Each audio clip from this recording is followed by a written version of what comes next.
All right, guys, welcome to the Off the Bench podcast. I have the one and only Dave Wichard in the studio with us today. What's up, Dave? Well, hey, I'm always honored to be here. Thank you for allowing me to be here. Dude, this is amazing. Like last 2 days has been pretty awesome for me. I mean, great for me too. It's and so we were thinking, trying to be creative stuff, coming up with names for podcasts, and everything's always usually related to sports stuff. And Off the Bench to me was like, all right, well, if we find somebody that's been here a little bit and then they turn it up, right? You were never on the bench. You came out the gate and took somebody's starting spot, and that's great. Like, I love that, because instead of off the bench, you just go, let's just skip the bench and go, right? You will be the fastest to integrity partner that we have once it's done and complete, and you're almost there. And I know it's a lot of stress, and not stress really, but it's just that you're anxious. It's like Christmas.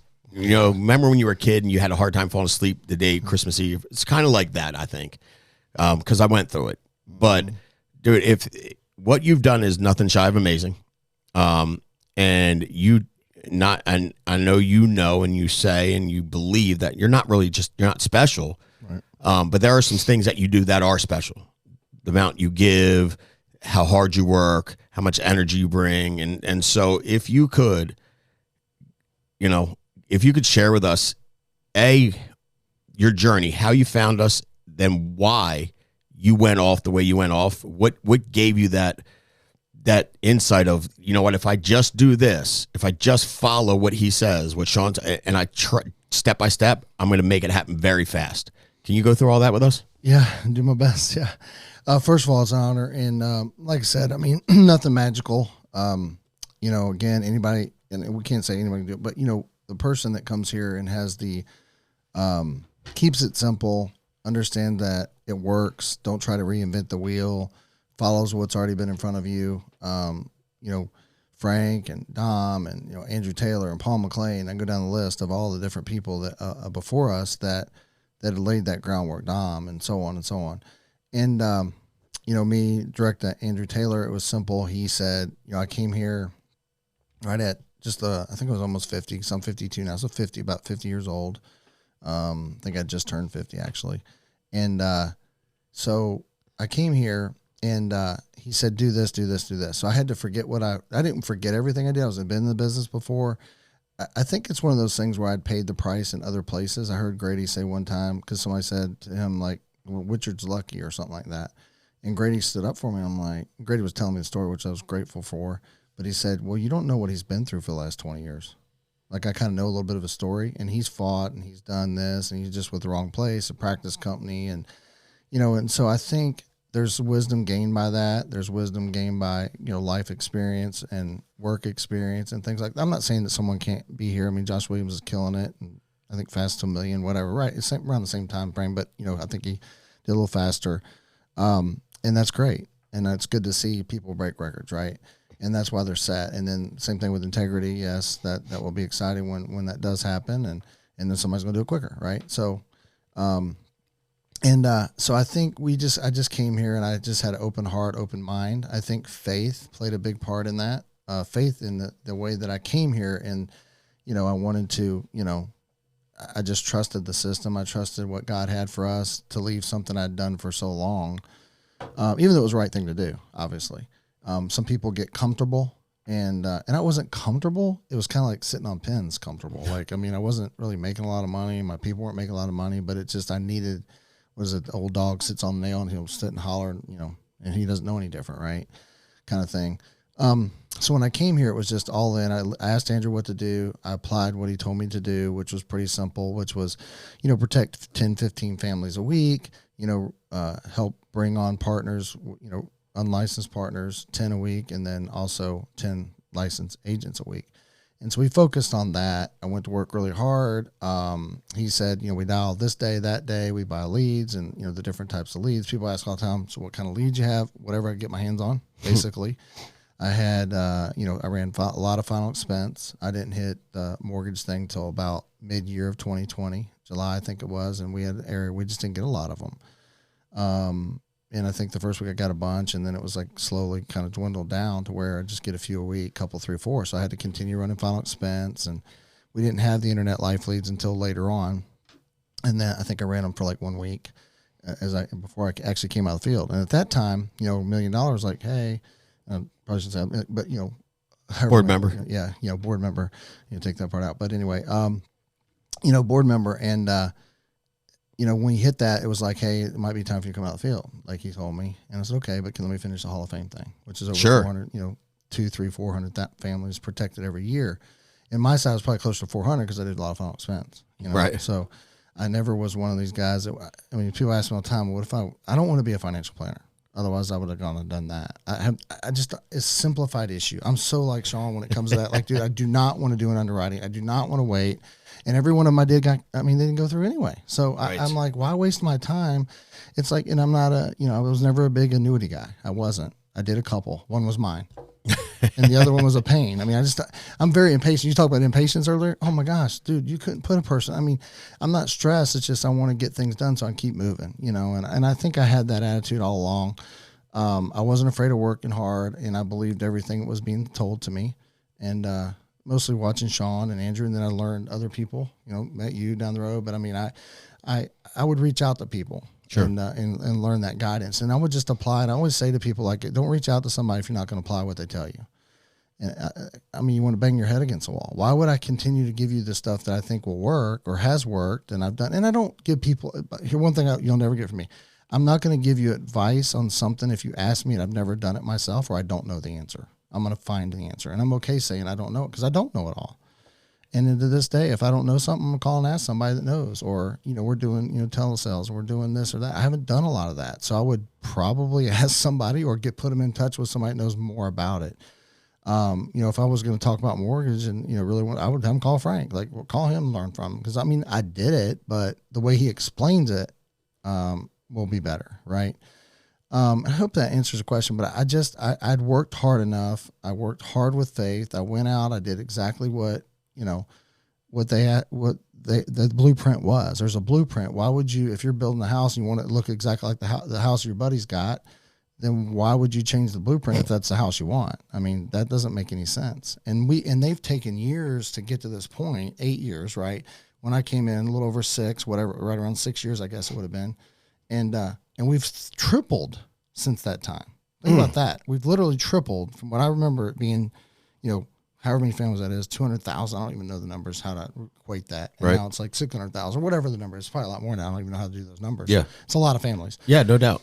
But I just believed and I worked and I listened to lots of podcasts from you guys. All the time listen to podcasts. But anyway, I don't know if that answers the question. No, it does because it's so simple, right? And that's the struggle, right? You're right. Anybody can do this. Everybody won't. And I use the analogy, like if I'm following you through a minefield and you get from the start to the finish and don't get blown up, I'm stepping in every footprint that you make. Heck yeah. So like and you go, well, that's really extreme, but it's not. Like this is, because if you step off, a landmine will blow up. What does that mean? Well, that means, I don't know, maybe you have a bunch of agents that don't write simplified and want to do fully underwritten. They don't get paid, they quit. Well, that's a landmine for them, right? So, yeah, I love how simple you've kept it. I love how humble you are, because that's the other reason I think people have no problem following you, is because you don't make it seem like you're any better than anybody else. And that's what's cool about this. We have an army of people that know that we're not special at all, other than we work really hard and we care about people. And it's the same thing everybody hears over and over again. Just implement it really fast. So as far as so you hit Hall of Fame, which is huge. Mm-hmm. To me, it's the easiest. Every time we've ever had massive growth is when my production was the highest. And I don't know why, you go, why is that? I don't know, other than the fact that they're watching what I'm doing, I guess. And we tell them to watch everybody, but it's not that simple. Because if it was, then nobody'd have to do much, right? But so you hit the Hall of Fame, which was your goal, which is fantastic. And then as far as the recruiting goes, can you explain how you found so many people so fast and got them helping families, because that's the ticket, Dave. We talk to a lot of people, we get a lot of people contracted, but you know the numbers across the company. Like, it's not, if it was even 30%, we'd be at $1 billion plus as a total, right? So how did you do that? Because that's, to me, priceless information that you figured out very fast, and you're obviously very good at. Well, I came from a background where I pretty much recruited in some form or facet my whole life since I was early 20s. I was in some network marketing stuff, and I've never been afraid to talk to a stranger. My wife said that. She's like, the other day, he's going to probably talk to you. I love people in general. Unless somebody hurts me. Right. Or hurt you. Right. My brother. I mean, if somebody comes after you, you probably take them out first. But I'm gonna take the bullet for Sean. I mean, I just how I'm built. I'm a protector, kind of thing in that way. But what's the question again? What's the question? How did you? Recruiting. You getting them moving? Like, you blew up fast. Kicked in. So recruiting. So for me, a lot of people think, hey, we brought this big team from the company. Now, what I did do was I used social media, and because I was writing at a high level, people watched it, and then Eric came, which grateful. He knew I was here, and that kind of thing. He came like March or February when I was at convention. We called and said, okay, I'm in. And in March he came over, so he's been here just right at 2 years, right there with us. And he came, and then I was continuing to write, and we decided at that time he has good at all this. You do that, I'm all right. But I think that lead rabbit matters. I mean, if you don't, like you mentioned the field, but if you don't have somebody out a racehorse, whatever you want to call it, somebody's got to follow somebody. And I knew that if we were and again, the blueprint was, Sean said, protect 30, 40, 50 families a month, invest it back in, and you'll end up, whatever the number would be, at a board member. Board member, yeah. And so that's what we did, and 8 months later we were. So whatever the case may be. And that's what I continued to do. So with the recruiting, it was being excited. I was excited. I was like a little kid in the candy store again, where I had this amazing company. I gave away the comp. I wasn't afraid. I casted vision about what the company was going to look like. They asked, when someone asked me, how do you do that? Well, this is what I do. And I would apply it and show them. And then we had guys come on and duplicate that. Yeah. It took probably 6-8 months. And then it was a kind of like a baton handed over. Todd Hosberger came over 6-8 months in, and he started writing at a high level. Then Jim Calhoun, and then these other guys, Tim Van Summeren, and just some guys that just reached out. I mean, the funny thing is, I never called any of them. I probably should have, but I didn't.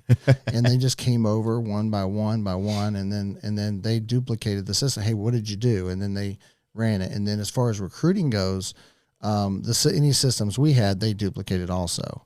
And recruiting is just like leads. See, Sure. I never overthought it. Okay, I got to throw money at it. Now, there's certain platforms are better than others, and you kind of figure that out. Right. But the key is numbers, multiple sources, multiple days, contacting people, warm market, cold market, whatever the case may be. Social media, huge. That's free. Putting it out there, building your friends list up, learning, engaging with people, all those things all day long, every day, texting, emails, calls, whatever it took. It was just constant effort. And I think it was all in, just like in leads, if you're trying to have a big week, you're going to be calling a lot of people, seeing a lot of people, and keep pushing through the numbers. It's no different with recruiting. Excitement, energy, casting vision, what it can look like, find the ones that want to run with you. Don't wait on the ones that don't. Love on them. Keep them over here. And that's the other thing. I just kept moving. Like, I didn't, okay, you're not ready, I'm going to keep moving. I didn't think I just kept looking. Who's the next? Who's the next writer that is going to go out and protect 20, 30, 40 families a month, 50? Who's that? Now, it doesn't mean the one that's doing 10. I'm not mad at them. It's just, I can't wait on them. Eventually they're going to figure it out, and they'll grow with us. We got to keep moving and just keep putting. I think people get 8 or 10 or 12 people and think, oh, I'm all right. No, it's never that way. It's never going to be that way ever.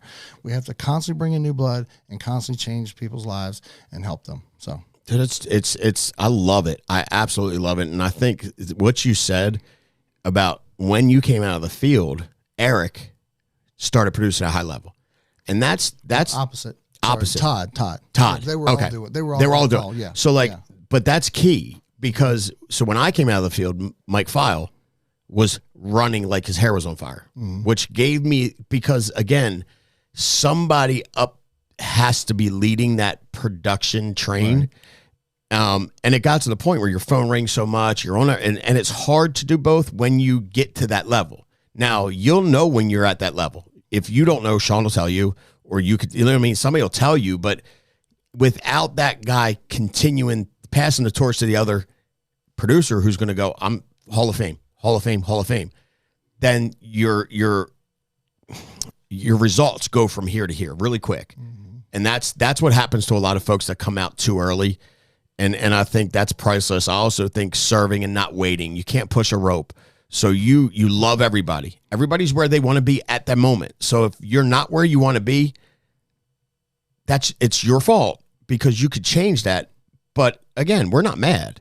Yeah. I love that you said, I'm not mad at you. I need to move, because there are people that want to be a lot further. And so you're already here, and it's based on your activity. That seems like where you want to stay. Right. Mm-hmm. And so you just go find people that want to work with you, that want to do the work. And that makes it simple. That's why I told you about the business and the production side. Do I find people that want to buy insurance? Don't make it complicated. Like if you go, I don't want to buy this insurance. Okay, buy. Yeah. Right. So you do the same thing with the recruiting side, and you keep yourself sane. Do you get aggravated ever? I do. Okay. I don't get mad. I get aggravated. Yeah. That's probably the best word. Or yeah, frustrated would be frustrated. The word. Okay. Because I can't fix something or something. I do that. My wife says, hey, calm down. Like, pray for a minute. And I'm usually good. But the thing is, with a lot of people, they stay in that place, and I'm very quick to get out of it. Very few minutes. Yeah. Because I got to move on. Why am I worried about something that's making me mad? Let's fix it. Let's figure out a way. But if there's no way, you got to keep moving. You can't control but certain things. Keep moving. Keep doing what you got to do at a high energy, and do something productive. There was something I was thinking about as you were talking, and I lost my train of thought. Imagine that. But that's why I like David. Yeah, David and I are very similar. Yeah, ADD for sure. But I don't overthink things, and I just keep moving all the time. So what I was thinking about, when you think about some of the best baseball players or football, or whatever, I was just thought of a guy like David Eckstein. Just came to my mind. I don't know why. Like Cardinals, but dude, he was like 5'2". Right. But he played in major leagues. He probably didn't have the talent most people did. Matter of fact, that's true. Right. But he ran through walls. He probably broke stuff. I don't know his whole story. Edelman, the guy that played for the Patriots. Oh, yeah. There's so many guys like that came from nowhere. And they had this faith, childlike faith, the whole way. They ran through stuff. They out-practiced people. They outworked people and stuff like that. So that's how I am. I knew I could outwork you. Like, I will outwork you as best I can. Yep. There's people work hard, but I'm going to look at Sean Mike, and that's where I'm going to put my table. Like, I'm going to follow. If I'm working as hard as him, then I'm good. You can't lose. But if I'm not, you're not going to lose, because eventually you're going to figure stuff out. You might break stuff. You might run through this. You might hurt yourself. I mean, you might. But if you keep moving, all that, and that's the thing. It's on the bench. I love this. So if you're sitting on the bench, it's real simple. You know how you get off of it? You make a decision. You freaking go to work, right? You make a decision to understand this is not that hard. You go get in front of people. You don't overthink it. You call Frank when you're in home or whoever it is and say, hey, here's where I'm at. I'm in front of Joe. What do I do? I mean, I was listening to Dom yesterday tell the story, and I was laughing so hard about him and Sean. And like, he's literally telling me, he went to the door. Sean says, all right, when you get to the house, call me. Well, Dom goes to the door, and Dom telling the story is a lot funnier than I am. No doubt. He gets to the door, and he calls Sean. He's outside the door, and he knocks on the door. He goes, hold on a second. I got my boss, and he puts it on speaker, and Sean literally goes through getting into the door to getting the person covered. It was so funny. And he didn't even hang the phone up till he got outside the door. Right. But I mean, that's an extreme, but at the end of the day, anyway. That's what we're here for. So as you can see, we have fun doing this. So hey, thanks no for having doubt. me on today. Dave, FFL Velocity, again, it's integrity's right there. You guys are rolling. What's your YouTube channel, and what is your Instagram handle? Because here's what I know. Y'all need to be following all of these guys and girls. Agreed. Because the more information you can hear, the more you hear this type of speaking, the more it becomes natural and normal to you. So how do they get a hold of you? How do they follow y'all? Yeah, Family First Life Velocity is on YouTube. And this Weekend Warrior podcast, what we call it. But just trying to put it kind of out there, just like this with off the bench and different things that Frank's doing, and that Team National for sure. And then I guess it's Team National. Yeah, so Family First Life at National.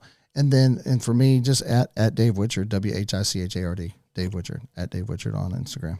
Love it. Guys, I'm telling you, a heart of gold, and it's not a coincidence. The results that he has are not a coincidence, that he's such a giving person. And there are people that are going to go like, I'm tired of hearing about this selfless giving stuff. I'm sorry, you're in the wrong place. You really are in the wrong place, because if you just give, if it's about everybody else, and that's what Dave does, that's what I've seen. And I've not known Dave for years, but I can tell you what I've seen from him is he puts everybody first and he goes to work. And he gave you the recipe to follow. If you don't want to have any type of setbacks as far as time goes, call him up. He'll tell you you're gonna have hurdles, but they don't have to set you back. He just kept it moving. When something happened, he kept it moving. That's why the setbacks didn't hurt the numbers. They helped them. But it's all through a selfless giving heart with faith in the system, faith in the leadership. Obviously, he has faith in God. But, dude, Dave, I can't thank you enough for coming up to Maryland, spending some time with us, and, you know, bringing Neri with you. Is it just, dude, this is why we do what we do. It doesn't get much better than this. And Dave will help any of y'all if you need it. I will help anybody that Dave has that they need it. Like, that's how we do it here. We're all one big team. So appreciate you, bro. More than you know. Thank you very much. All right, guys, make it a big week. Talk to y'all soon.